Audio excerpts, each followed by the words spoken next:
Welcome, everyone. It is your Thursday ritual. We are talking about Beck Doctor, of course. It's where you come to get an inside look at how pro punters punt. And I'm joined by Scooty and DK, and we're about to go through a huge card of racing this Sammy. weekend. Boys. Scooty. How are you guys? Yeah, it's Up and about, mate. How good's the weather? Yeah, Down here in Mexico, 28 yesterday, 34 today. Yeah, We're up and about. we're free as a bird, unlike our poor friends over in South Australia. Shout out to them.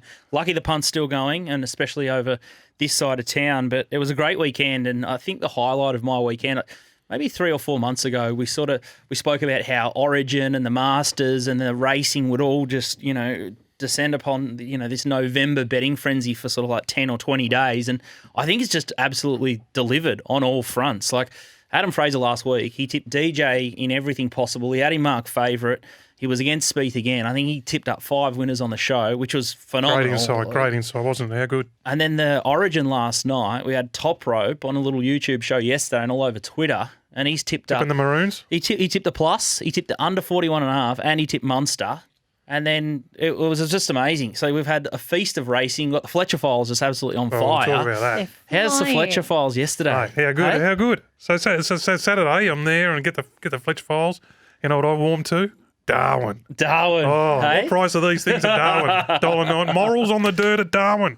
So I said, I'll line up the first one was all about more or something. Yeah. But led by 5. I don't know who went the early crow. I think everyone's sitting there going, how good's this? We're on a Fletcher thing. It's $1.60, cruising on the turn. All of a sudden, it just went kaput. Well, lucky he got there. And then the second one won by 5 lengths. But that was me, mate. The morals on the dirt. I love them. And 4 from 5 yesterday, SGT. Even SGT's been sliding in, saying that Fletcher's been saving her. It's true. Keeping me afloat in lockdown. Well, it's not a lockdown, but it's tough times here. You can handle it. Yeah. You can, you don't have to back them all, or you can multi them. You can Find pick your eyes out of them. like. I got straight away warmed to Darwin. I said, that'll be me. If these things win in Darwin, that's my day. And they did, So you can pick and choose and way around it. Everyone's got their own little way. Add it to your own stuff. Exactly. But it's good stuff. And you want to, as I said in the last show, if you're backing a shorty, you want it forward. You want to go on the front. And they're all going forward. They're all up there. So something runs past them, they run past them, or like that little girl on the first thing of Darwin. She went too quick from about the 8 to the 4. But it wasn't a printer's rider. So that's probably why it was tapped out at the end. But anyway, the next one polted in. So all good. Looking forward to this week's. On Saturday. Yeah. So in this show, we're covering off the Ballarat Cup, obviously, with Trevor Lawson. We're talking about the Gong with Marc Lambourne. From the rant. And the Railway, of course, in Ascot with Terry Leighton. Looking forward to that. Marc Lambourne will be great on. One of the great mentors for many punters and one of the great racing form analyst brains of, so it'd be great to talk to him. He's sort of mentored a lot of professional punters and just given new guys just a good idea of how to put the building blocks in and just think differently on the punt. The racing event's a really good program. You'd be struggle to find someone who hasn't sort of touched in some way, shape or form, who's picked up something of him. I know I have picked up bits and pieces of what he said, so I can't wait to have him on. Of course, the really exciting news is that we have another live stream coming up. Next Friday. Dish lickers.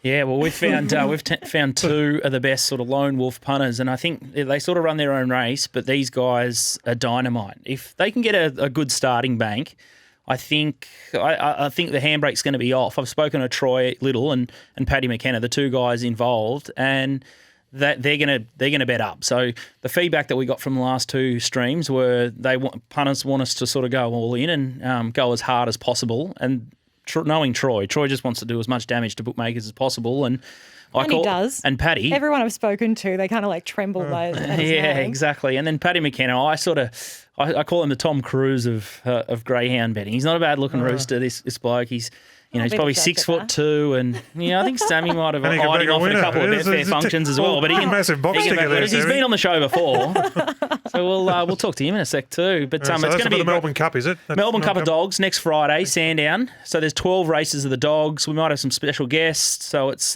Paddy and Troy versus Top Sport. You can buy $50 units up to $500 units or $500 buy-in Max for the buy-in. tournament. Head to Little Birdie podcast on the website or just chuck it into Google or find us on Twitter. And I think we'll open up registrations about Sunday or Monday. So you've only got 5 days to enter, but I expect the bank to get pretty hot. And we've already got, a pretty big list of people from the last few. So it's going to be good. But Tristan's going to bet up. Some of the figures that he's sort of set to bet people to win is phenomenal. But Oh, good stuff. Can't wait.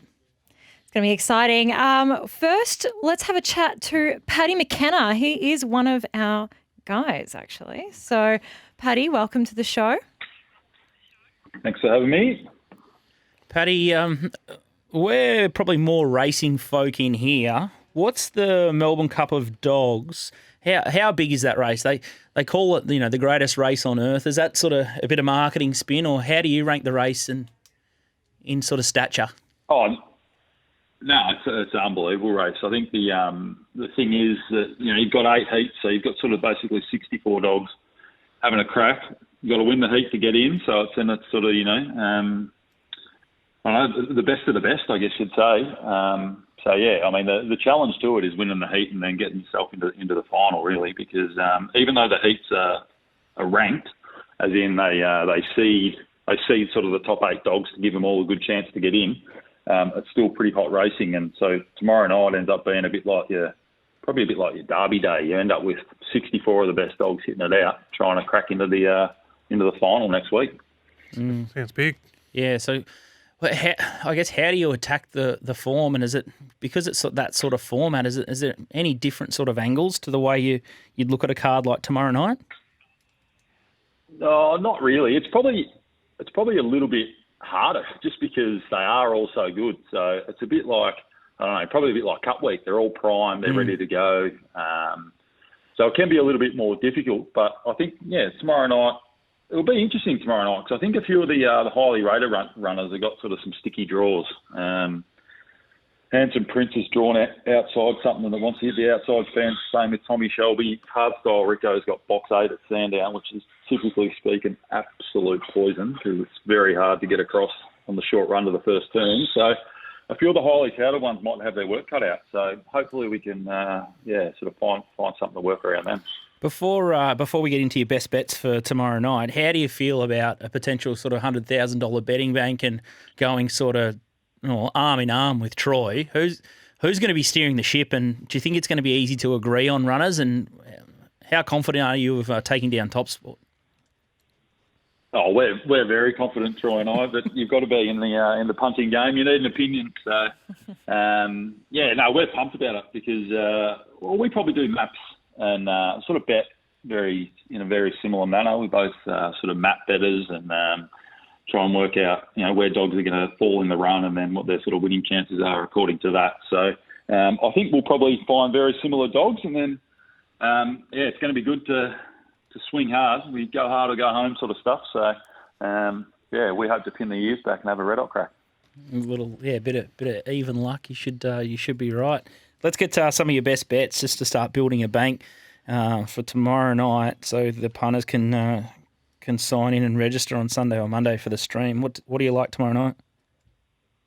I think, the best of the night probably comes in race 4. I think Aston Silk's just drawn to lead, and it's where you want to be in the dog races. Basically, there's chinks in the armour of the rest of the field, in my opinion. I couldn't back Lucy's Miler with stolen money. Last Hurrah is going to want to get down to the fence. Wendell and Bale's massively out of form. Jim Zardashian's lost its way. So I really sort of, by powers of deduction, I think Aston Silk will probably find the front. Junk Food Junkie could potentially be putting some heat on it. But if we find the front, that's the place to be. And then probably shut your eyes a little bit late, but $4 is pretty good value, I think, for a dog that's going to be on the lure. Outstanding. Anything Love that. Anything else? What is? Yeah. What else we got there? Next best, Paddy? you got a shorty for us, a little banker, a lock. Okay. Yeah, the lock of the seeded dogs, I think Tigalong Tonk, despite drawing 4, which you typically say is a squeeze box, is actually drawn pretty well. The 3 dogs inside should have limited early pace. Warbanger will want to be up the track. Gypsy's Elder can show some pace, but it's only it's a little bitch. It's only about 27 kilos, and Tigalong Tonk's a big brute of a thing. So if it can punch in underneath that, then I think it'll be curtains. So as a result, if you're a bit of a looking at the futures markets and all that sort of stuff, that's probably where I'd lean. If you're not too keen on taking the $1.95, then you can sort of back it to win the whole lot because you're if you can get through the heat and a few of the fancied runners don't get through to the final, then Geelong Tonk could come up shortish. But I mean, you are taking a bit of a punt on what you're up against in the final and what draw you get. But I think it's probably $10 or something like that. Yeah, to win the whole lot. So if you don't want to take the $1.95, you could try your hand at a long range swing. So that's race 6, number 4, Geelong Tonk at $1.95. And what about that's been the best backed actually at Top Sport early. So a little bit of early money is always a good sign. what about the Bold Trees heats? Is you got a special there for us, Paddy? Good racing, the Bold Trees heats. They're a bit different. They sort of, you got to finish top two third fastest qualifier, or the fastest qualifiers that run third get through as well. I don't particularly have a tip, but I'd love, if you haven't watched Greyhound racing before, there's a dog in race 2 called Houdini Boy that could be absolutely anything. And it's a bit like, even though this is the staying version of dog racing, it's a bit like your Chautauqua. It just gets back. This is what we like. Gets back and then appears from nowhere. Yeah, real like. There'll be probably a couple of clench your teeth moments as it tries to take a gap between runners and stuff like that. But I tell you what, when it's out, it just absolutely hums. Just so notice. it's one of those ones that if you want to get the spine tingling and watch one, then Houdini Boy's it's a real up and comer, and it's just great to watch. One of those fly home sort of stuff. He's favourite for the overall thing too, I think, isn't he? Bold Trees, yeah, the Bold Trees, yeah. So he's obviously a pretty smart dog. Well, you've sold me. Yeah, he's good. Clench your teeth or clench your cheeks? Yeah. That one. Yeah, Nice little heart fun, starter at 7:15 on a Friday night. You know what I love about the dogs? There's 12 races on the card on Friday and then next Friday. So it's just wall-to-wall betting, and that's right up our alley, isn't it, Paddy? Betting. We can't wait to have you as part of the stream, Paddy. But, Yeah. Prime up, Paddy. They're big, so make sure good prep, get plenty of sleep, plenty of rest, mate. They're a big day, so a big night. Yeah, they rip the adrenaline out of the stream. Yeah. Carbo load, I said to Paddy in a little chat room the other day. He said he'd go have a couple of beers. Yeah, I reckon you got to be. But surely lockdown's got us in form, so we'll be right to stomach a few beers, I think. Good stuff. Good luck. all right, Paddy, we're going to roll on to some racing next after this. Thanks for sticking with us. Thanks for having us. It's going to be a huge night. And if you want to be a part of the stream, make sure you head to our website. It's littlebirdie.pod.com. You can buy units in our betting bank there. Personally, I'd get a couple. $50 up to $500.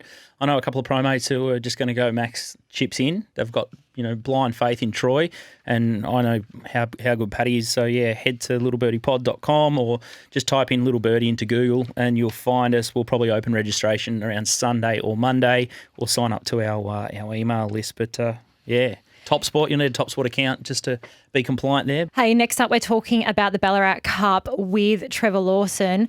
If you are betting over the weekend, make sure you head to topsport.com.au. They are the biggest betting online bookie, taking on absolutely everyone and betting the biggest limits. Make sure you're gambling responsibly and call 1-800-858-858 if you're concerned. Look at the sky, spot the planes. Where would I go? Welcome back to Bet Doctor. We are about to chat about the Ballarat Cup, one of my favourite race days, actually, with Trevor Lawson. Trevor, welcome. Sammy, how are you? Hello, Henry. Really well. Hey, Henry. Okay. How'd we pull up from Cup Week? We survived. Yeah, it's a long week. It's been a teetotaler now. It's a bit easy to get through, but then the week after is just as hard because you spend the rest of the next week catching up on everything. Yeah. So. Tom Waterhouse is fueled by Fanta, so you might have to get on the Fanta, Henry. What is the drink of choice these days, Henry? What are you, cups of tea or mineral water? I drink a lot of tea. I've discovered the Soda Stream with the Pepsi Max. There's a tip. You buy like the liquid or what, and you sort of just pour into syrup. I'm too tight to buy an actual bottle, so I make my own. Now, there's a couple of things about Ballarat Cup we were sort of discussing off air. Usually it can be ducks and drakes this weekend, and I was sort of having a look at the bomb, and then clear all week. It's 34. DK said he's got the board shorts out. And then next minute, 2 to 10 mil, 80% chance of rain on Sunday. Only Ballarat. But it's looked like it's afternoon or evening, so it might miss. But what about you, DK? You got any funny Ballarat Cup stories? Funny. Wouldn't call it funny, Scoot, but the back actually cured me of potting jockeys. Stop banging the pen. It cured me of potting jockeys forever. I was in full flight maybe 8 to 10 years ago, and B. Rawilla got one beat on me on I think the Friday night at Cranbourne. Yeah, and I blew up on Twitter. Yeah, and then he goes and rides a double the next day at Moonee Valley. That's all right. Goes to Ballarat Cup Sunday. I plough into a 5-2 chance. It's home. Bush go across the inside. Brad Rawilla, Mick Kent blows me. Next race, I take 260 something. There's B. Rawilla again, beats me again. And I'm back. Remember back, and I'm thinking McAvoy's in the cup, $7.50, $8 Pelicano. It's home. $41 up the inside, B. Rawilla on the Jared McLean's. So I said, never, ever, that was I cured of potting jockeys on Twitter or publicly ever again. So I'll just do the reverse now and things like that. So that's I can actually remember that. And I remember B. Rawilla got me beat on Spieth one day up the straight when, he zigged when he should have zagged and things like that. But, Trev, another quick one for you, mate. It's the Ballarat Cup is a listed handicap, and maybe DK can weigh in on this as well, but there's a 6 kilo spread at the weights. And what do you guys think about rate? You know, the raise in weights is still here, so it's 62 kilos for the open class races. Should they keep the weights raised, but maybe not for 2-year-old racing? What's your thoughts, Trev? I haven't really thought about it, but I think they sort of I think the jockeys, I think it just allows them to sort of, ride a bit heavier and. But I didn't think there was anything wrong with the 54. I think most of them could actually ride 54 if they wanted to. Or 54 and a half. The only thing I suppose is trainers actually don't like their horses sort of carrying too much weight, so you might find they'd sort of claim more on, and you'd find probably the better jockeys probably wouldn't be riding those horses. Yep. But from a betting point of view, it probably would be an advantage, backing horses up in the weights with better jockeys on it. Yep. Yeah, that's my sentiments, yeah. Now, I've given you a bouncer to welcome you back to the show, the Ballarat Cup. Yeah, I thought so. cracking field. Like for a Ballarat Cup, it's sensational. It's amazing. Like a horse like Kings Will Dream, Jernapel, it's a belter. Trev? Yeah. Well, Kings Will Dream's interesting. I looked at its form last night during the race, and since it won the Mornington Cup in March 2018, it's only ever raced in Group 1s and Groups 2s since. Yeah, it's amazing seeing all this. Never run. This Group 1 form coming into this race, you know? It's a beauty. Yeah. So it's probably better, Kia won it last year, and, this year I would have said it would have to go as good as what it did last year to be sort of a 25 chance of this race. There you go. It's just a better sort of class race. Stacey Bond's going terrific. I think it sort of gets, potted a lot, but it's actually a pretty consistent horse and pretty honest horse. Harlem, has run well in better class races. It's down in class as well. Yep. And as you're saying, like they're only giving 6 kilos to, a lot of inferior horses. So there's a lot of horses on the minimum that should have a lot less weight. All right, what are we doing with Juniper at the 2,000 metres, Trev? I've got it favourite, but I would want like $8 plus to back it. It's run a couple of times at 2,000 before. They've been okay. I think it ran well at 1,800 when we had it. In the Flemington Carmel, just got beat an inch, and it's only 2,000 metre race at Caulfield. It then had 42 days off. So maybe something happened to it, or I remember its debut. It debuted over a mile. I remember it won by 8 lengths or 9 lengths on a wet track at Donald, and absolutely bolted in. So that's telling you that Weir or whatever thought it was a mile and a half horse. The only thing with it is that Johnny Allen's ridden at 3 of its last 4 starts, and it's won 3 of them, and he's riding Kiowa, and McAvoy's riding it, so I thought possibly this is an afterthought that, Johnny would have been booked for Kiowa maybe a couple of weeks ago. They were going to go to they were going to go to the Gong. I thought they were going to go for the mile race up there. And Johnny must have given a commitment to Kiwa or something. Yeah. So. Before its last start flop, I thought Kiwa was a great run last time with the Ballarat Cup on the horizon. But just didn't think it's come up the other too strong. Maybe the other day the track was too firm. Maybe. Kiwa's had a couple of and it sort of changes did similar there as last well. year. Yeah. Yeah. And a fair to remember gets Zara. Well, that was an interesting run. Zara's since I was looking up some stuff. Like you can do a lot of stuff with a punting form. So since 2009, January 2019, Zara's 9 from 22 at Ballarat. 9 from 22. There we go. Yeah, so I thought it was and you win 58% on turnover. Yeah, well, it was a notable ride. I mean, nothing against Employ, but Zara is one of the best, so it was a good rider for him. And I think from the barrier, he probably won't have to get as far back, and he'll have a lot of horses behind him. So I've got it second pick, but again, a bit longer than the market. I've sort of got it around $10. Yeah, bit of a raffle. Now, Trev, a runner that caught my eye, and it's probably I was sort of privy to the in race 7, the McKenna Mile. There's a horse Right You Are from the Mick Price and Kent Junior Yard, and it's got Zara on. I thought it was a huge run last start, and Mick Price indicated that it sort of missed a bit of work, and whatever it did last start would be a bonus first up. So here it is, second up, and it's stuck to the mile. What do you think about that horse and this setup? I haven't done the race yet, but I had it. I've got its peak figure. Its last run before it went out, which is about a length and a bit better than what it did at Flemington the other day, over a mile. To me, it looks like it's a 2,000-metre horse. It's very one-paced. It sort of got home, strong at the end, but the sectionals weren't fantastic. Like it still ran like the 43rd quickest last 200. On my auto rate, I'm basically $5 the field. So Yeah, right. As I say, I haven't done it, but I would think I'd be opposing it. I'd be looking to oppose it, maybe looking for it next start over more 2,000 ground. metres or something like that. Beauty. Thank you so much for joining us, Trevor. Hey, guys, if you're feeling inspired by Trevor Lawson's breakdown of the races there, you can head to puntingform.com.au and partake in a bit of your own form. You can do your own speed maps on that website and it's got incredible data available for you to really get deep into each field, each race, all around Australia.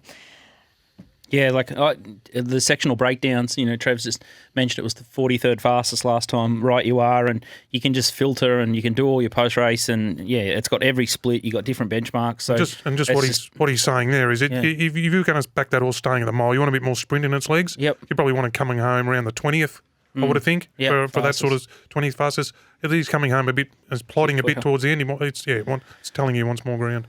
Well, stick with us. We have so much more to cover up on. And next, we're doing The Gong with Marc Lambourne.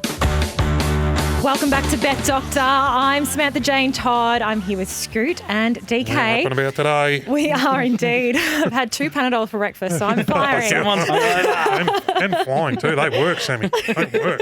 Good stuff. You're listening to Bet Doctor, which is a behind-the-curtains look at how pro punters bet. And we have the very famous Marc Lambourne from Racing Rant joining us to chat about the Gong. Marc, welcome. Thank you so much for coming. Yeah, thanks.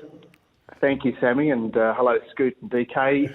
Of course, I'm tailing in on the much, much younger Matt Taylor, who I believe scooped the pool 3 weeks ago with the Golden Eagle. So I've got a little bit of form to chase here. Certainly do. Nice little segue there. And I haven't given you a heads up on this one, but I made a point last week's show.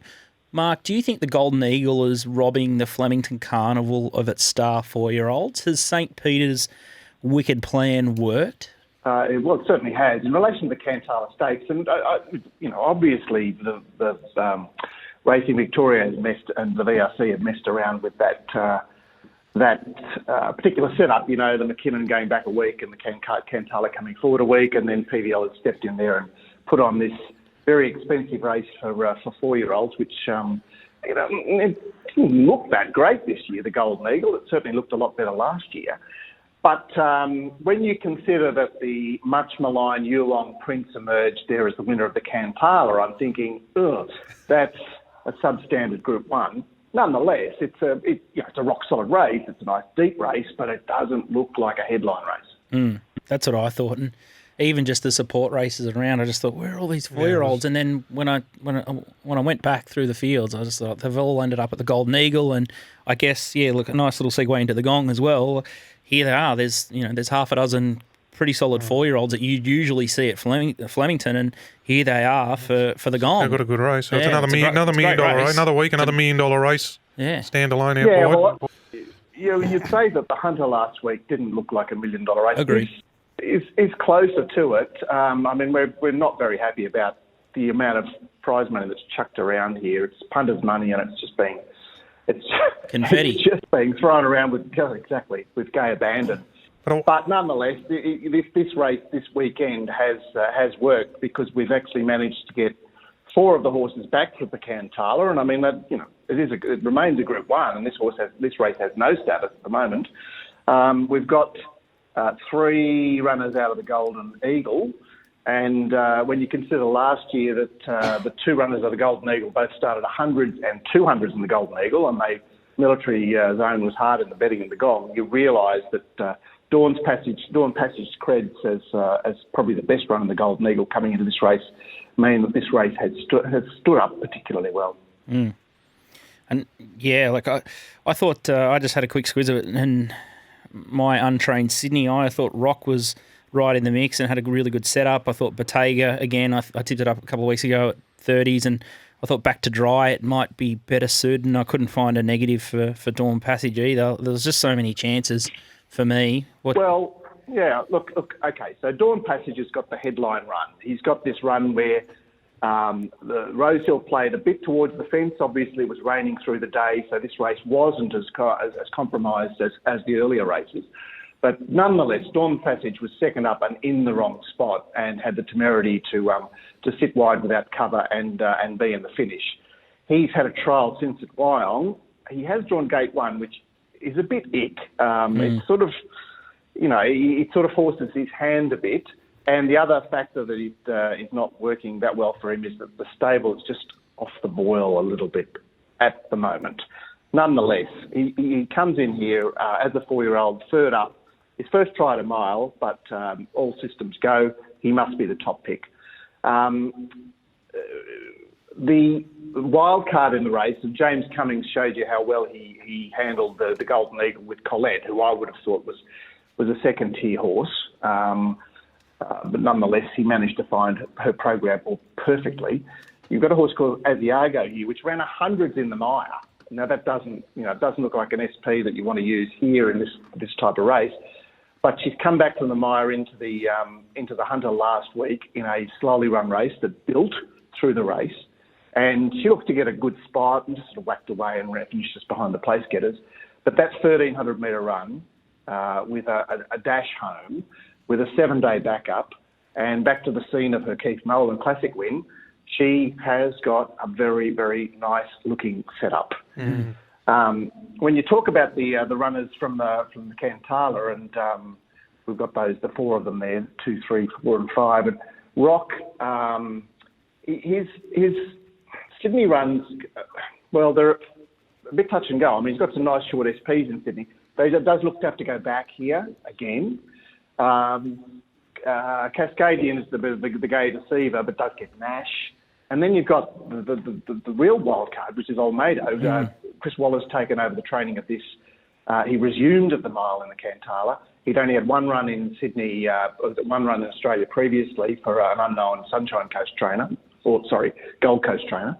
So Olmedo's got a very sort of sneaky look about him, especially with Bowman booked. You've got the winner of last year's race, Mr. Seawolf, with the similar looking prep coming out of the 1,300 metre feature on Golden Eagle Day. And McDonald climbs aboard again. But as I mentioned, it looks considerably deeper this year. And whilst Mr. Seawolf has done some nice things since, I would think that this is perhaps a bit beyond him. But the two other runners to mention there, Purple Sector, who is yet another great advertisement for gelding. You know, you geld a 5-year-old, you wouldn't be thinking too high, but nonetheless, he's come back, put in a dazzler first up, just owned them second up, and then gone down to Melbourne. And that's perhaps a touch against him, the fact that when the Sydney horses take a bit of Sydney momentum into those sort of support races down in Melbourne, they're perhaps not the deepest form that you want to necessarily bring back to Sydney in a race like this. And Batiga, you mentioned, battling away there in unsuitable conditions in the Golden Eagle. He's got a bit of Purple Sector form there as well. James Ennis Jr., he's looking to replicate his Natoya success from the autumn. Unfortunately, this horse looks to have to go way back. So when you're comparing Dawn Passage and Batiga, you think Batiga's got a lot of ground to make up, but looks a nice $13 chance in the race. Okay. Yeah, it was just an interesting horse, Purple Sector, because Craig Williams wrestled it. Had to wrestle it up the straight. Yeah. And Williams to Rachel King. But Rachel King won on it by 4 lengths the start before up there, so maybe it goes better that way of going or something. And for maybe, her. Yeah, and for her, yeah. Anyway. Gee, I tell you what, Marc, just to pull you up a bit, Sammy Jane Todd gave me a wry smile when you sort of mentioned Fowl of Gay being out of form. I don't know if you know, but she's connected to the Waterhouses, and you cannot come on our show and speak ill of Gay or Don't Robbie. worry, I have got the invite to the Christmas party down at the farm next week. I was going to say that her illustrious trophy cabinet probably disagrees with that statement, but that's fine. Hey, Purple Sector's had a little bit of early money support, $6.50 into $5. And Marc, I just had a really quick question for you. You mentioned the barriers quite a few times as we were going through the field, which is, of course, a critical part of the form. There is about a 400-metre straight before the first turn. Do you find that still a really integral part of this race, the barrier draw, or not so much? Look, it's obviously a very competitive race. A great start. It's the perfect start to draw wide because, as you mentioned, it's got the longest run to the turn.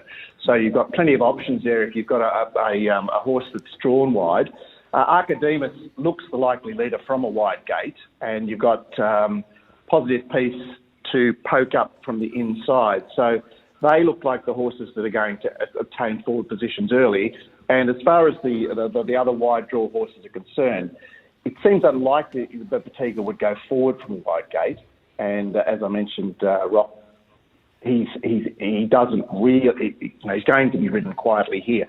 It looks an honestly run race. The track last year played up the inside, which is always a bit of a surprise to me at Kembla True Rail, but maybe that it's known to happen, particularly on feature days where they've reserved that rail position for it's been 2 months since the rail's been in the True at Kembla, and it was the same for the same meeting last year. That is a very, very, very good pearl to pick up. DK, well, on pearls. I mean, as Sammy introduced, he's very famous, Marc. But I'd say he's most famous for what were his pearls of wisdom, which a lot of us punters, when we were coming through the ranks, we picked up bits and pieces. And just going back to the market, I mean, you gave a lot of pearls out. Have you've got sort of a favourite one or two, or one or two that pop up sort of week in, week out?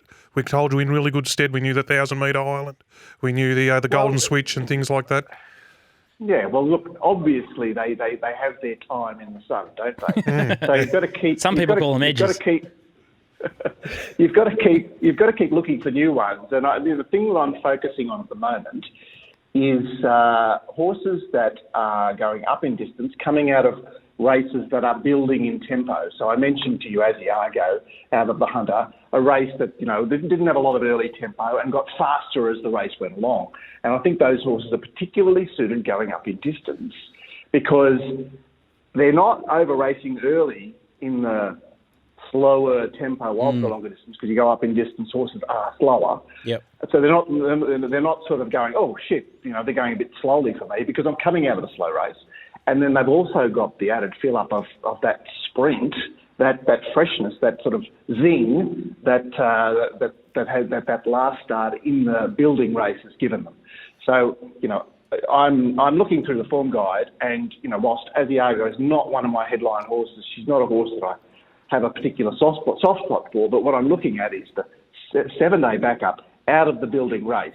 Conversely, the converse of that pearl is horses that are run in a brutal race, like a very fast race, And it doesn't really matter whether they raced on the speed or not. The thing is that when horses go too fast, it just busts them up.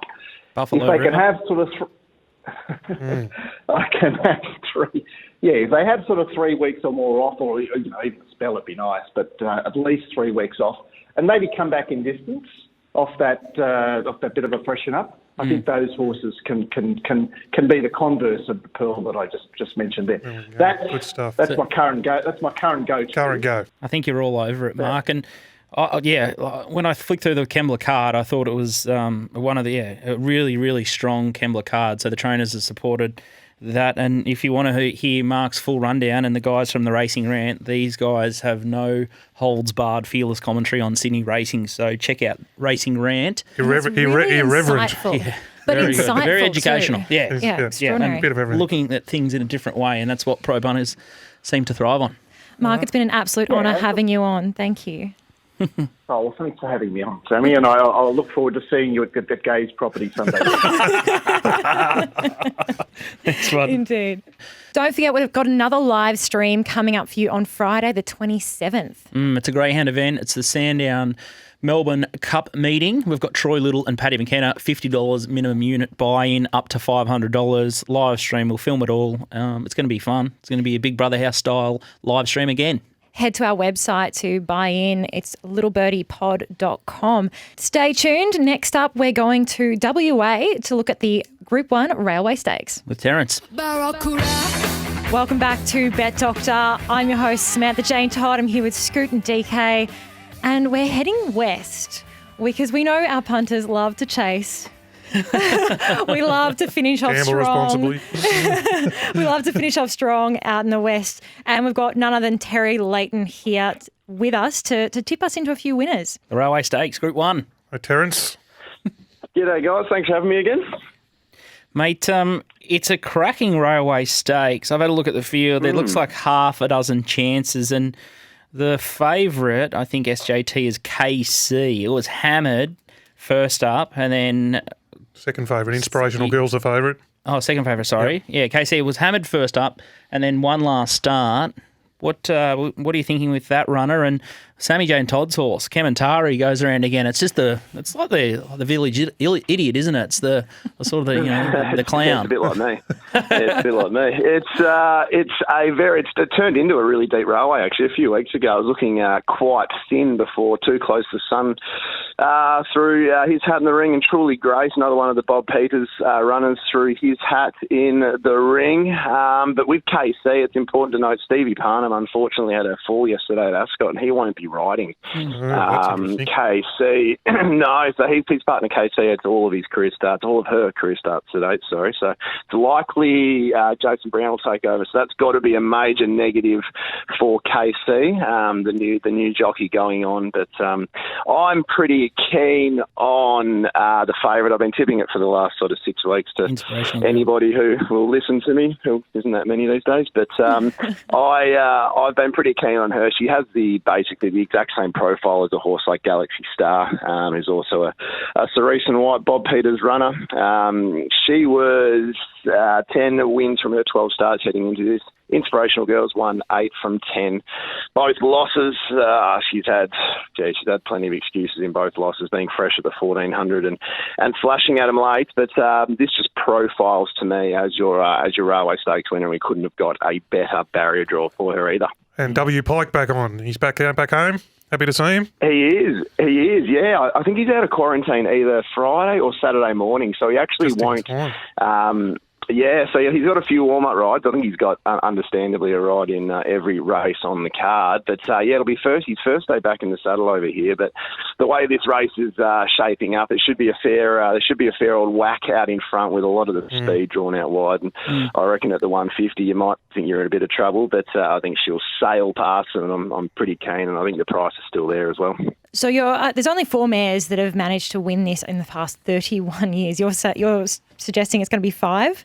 Yeah, well, two of them have been quite recently with Galaxy Star and Elite Bell, and they're both from the sort of the Bob Peters breeding yard, where basically he controls the big races out here. So history doesn't really perturb me too much when it comes to Bob Peters runners. And as I said, the way this race is set up, I'll be surprised if she's not the one going past them late and we get a little pikey salute. You got to remember he gave up the ride on Arcadia Queen and the McKenna to get home to ride her. So, I think if you need a little push, I think that might be a little positive one. They think she's pretty good. And I've got a bit of a query back to dry for Two Close to the Sun and back in trip. I thought they were two big negatives, and I thought Truly Great could be a bit of a knockout from the...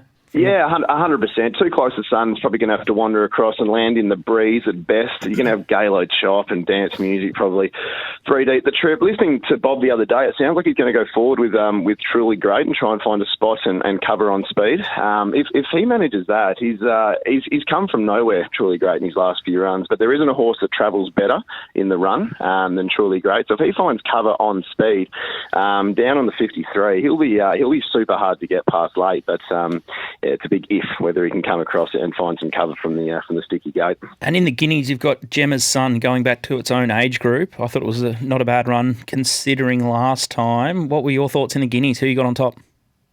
Well, the Guineas is a race. I think if you run that 10 times, you could get 10 different results, to be honest. So I've been tipping one Dom to shoot for the last month or so to everyone, but I think he's a little bit thin at the moment. The one that's coming up well above my price is a horse called First Law.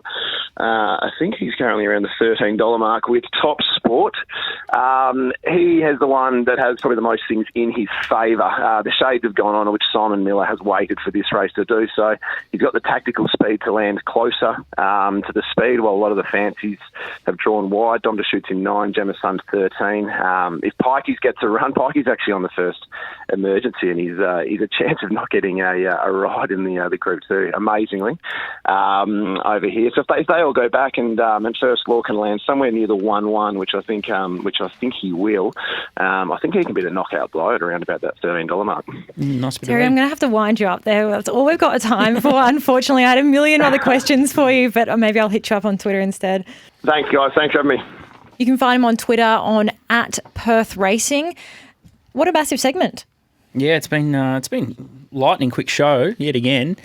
But it's a bit happening. Those big meetings, big standalones now. The carnival doesn't drop off, so Ballarat, Kembla Grange, Ascot, it's all happening. Just bet your brains out. And you got Fletcher out wide, and then we've got the live stream next Friday. So it's just a betting bonanza for the next couple of weeks leading into Christmas. And yeah, for our poor friends over in South Australia, Beat the Bagman, he's probably listening. They're just going to have a lock-in betathon for the next 6 days. So make sure the fridge is full. Yeah. And bet and drink. That's what we the bottle shop's still open. That was the only thing that got us through. Yeah, exactly. Yeah. Very important. Very important. And on that note, gamble responsibly. Have you got a winner out wide, or you haven't got through the form yet? I haven't got through. I'll be Tatura. I think I'll have it played Saturday, Swan Hill Sunday, but Terang's on Friday. I haven't done the form yet, but it's one of the best railer tracks. Even though it's got the Flemington, they call it the Flemington of the Bush because they've got the long straight, but forward on the rail is just the A spot. So lead box seat there. So punters, if you're having a look there, find the lure, find the things on pace there. Fantastic. And yeah, again, the live stream, the Greyhound, the Melbourne Cup of Greys next Friday night. Head to Little Birdie Pod website. We'll open registrations on Sunday or Monday. And Troy Little and Paddy McKenna are absolute dynamite. So they're going to be ones to watch. Grab the Fletch files if you haven't got them already while you're there. Yeah, they're on fire. 4 from 5 yesterday. So you'll find some winners. That's all we've got time for. Make sure you tune in next week for another absolute goldmine of little pearls, little betting pearls we love to share. We'll see you then.